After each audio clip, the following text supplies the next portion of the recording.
Hello dear students, welcome to VPIC online classes. How are you all? Hope you all are well. I am your physics teacher Kuldeep sir. Today I will teach you about pressure. बेटा आज मैं आपको इस video में pressure के बारे में बताऊंगा। ठीक है, तो आज हम लोग इस वीडियो में पढ़ेंगे द्रव बूंद तथा बुलबुले के भीतर अधिक दाब। जो बूंद तथा बुलबुले के भीतर अधिक दाब आपको आज इस वीडियो में पढ़ना है। ठीक है, तो आपने इसके पहले वाले वीडियो में पृष्ठ तनाव, ठीक है, इससे रिलेटेड कुछ एग्जाम्पल्स आपने पढ़ लिया था।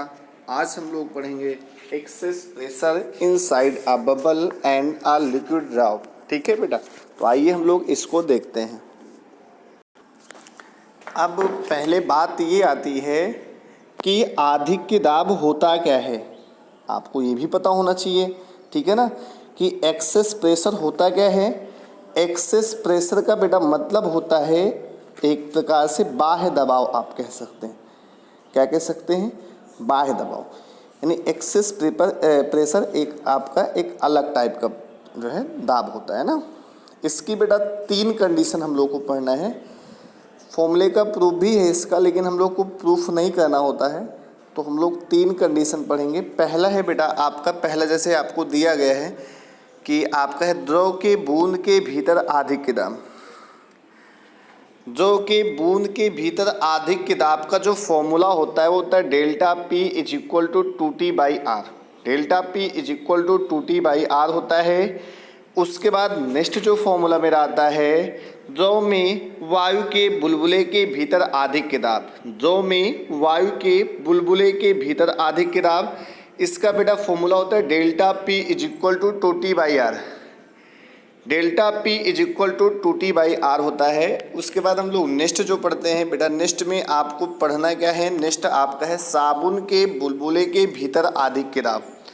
साबुन के बुलबुले के भीतर अधिक दाब, ये आपका फॉर्मूला होता है delta P is equal to 40/R। बेटा आपके 3 फॉर्मूले हैं, तीनों फॉर्मूले को आपको अच्छे से लर्न कर लेना है।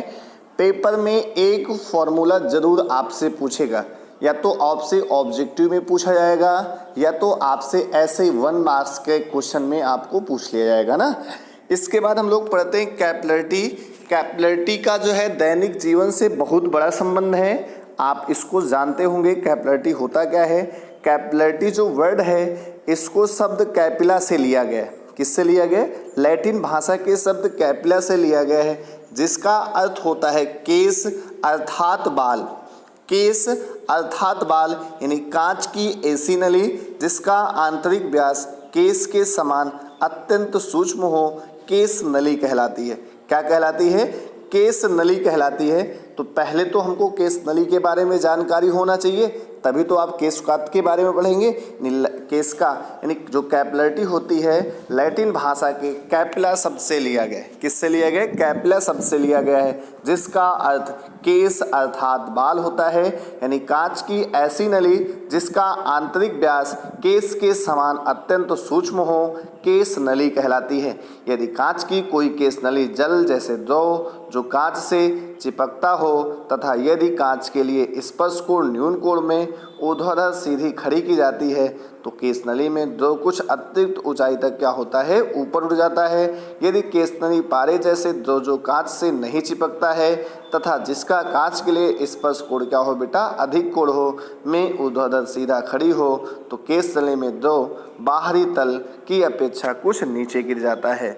तो ये आपका था केस नली के बारे में। लेकिन बेटा हमको पढ़ना किसके बारे में है, केस कात के बारे में, कैपिलरिटी के बारे में। तो कैपिलरिटी होता क्या है, किसी द्रव में ऊपर किसी तल में द्रव के ऊपर चढ़ने या उतरने की घटना को, जैसे आपका ये नली इसमें लगी हुई है, इसमें जो लिक्विड होगा क्या होगा, अप होगा डाउन होगा, अप होगा क्या होगा, डाउन होगा।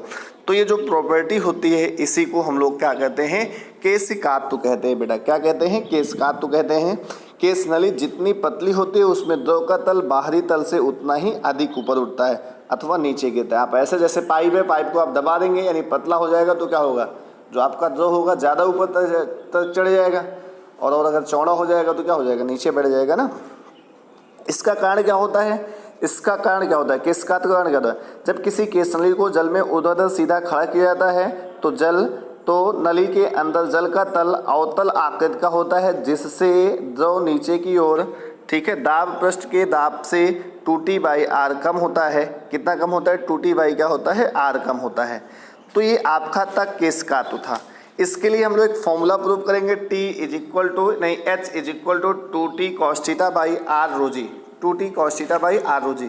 इसके कुछ व्यवहारिक आपके एग्जाम्पल हैं जिनको आपको सुनना है और अच्छे से समझना है। जैसे लालटेन की बत्ती में मिट्टी का तेल बत्ती के धागों के बीच बनी केसनलियों के द्वारा ही ऊपर चढ़ता है। जैसे लालटेन है, लालटेन में आप देखते हैं तो तेल होता है नीचे, उसकी जो टैंक टाइप में बनी होती है उसमें डालते हैं, लेकिन फिर भी क्या होती है, लालटेन में अगर जलाते हैं तो जल जाता है। इसका मतलब क्या होता है, तेल जो होता है ऊपर की ओर चढ़ता है और नीचे की ओर उतरता है।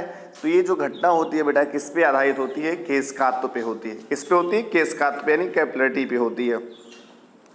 उसके बाद आपने देखा होगा खेतों में या पेड़ों के पौधों में बनी असंख्य केसनलियों में जल चढ़कर उनके विभिन्न भागों में पहुंचता है। आप देखते हैं कि जो आप पेड़ या पौधे लगाते हैं उसमें क्या करते हैं, जो आप थलहा टाइप कहते हैं ना, थलहा कहते हैं ना, थलहा टाइप में जो बनाते हैं उसी में आप पानी डालते हैं तो देखते हैं आपके पौधे का विकास होता है। पौधे का विकास होने का मतलब है कि पानी क्या होता है, ऊपर चढ़ता है, तभी तो पौधे का विकास होगा, अदरवाइज उसका विकास नहीं होगा।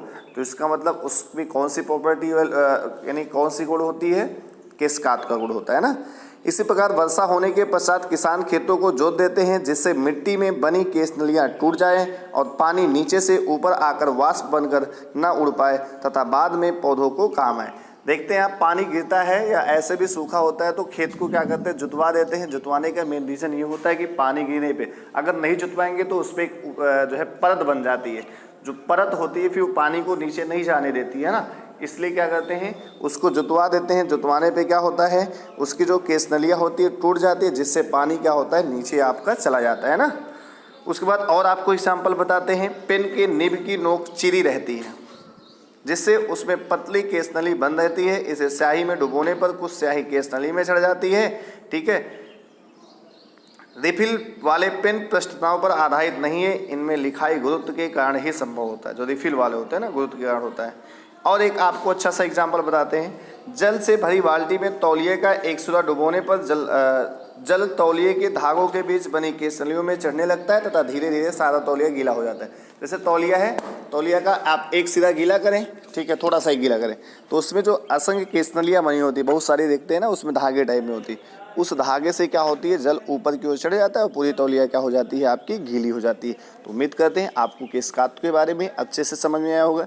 इसके एग्जाम्पल आपके दैनिक जीवन में बहुत ही इंपॉर्टेंट है, जिसको आपको अच्छे से प्रिपेयर करना है। Thank you, stay home, be safe, keep studying.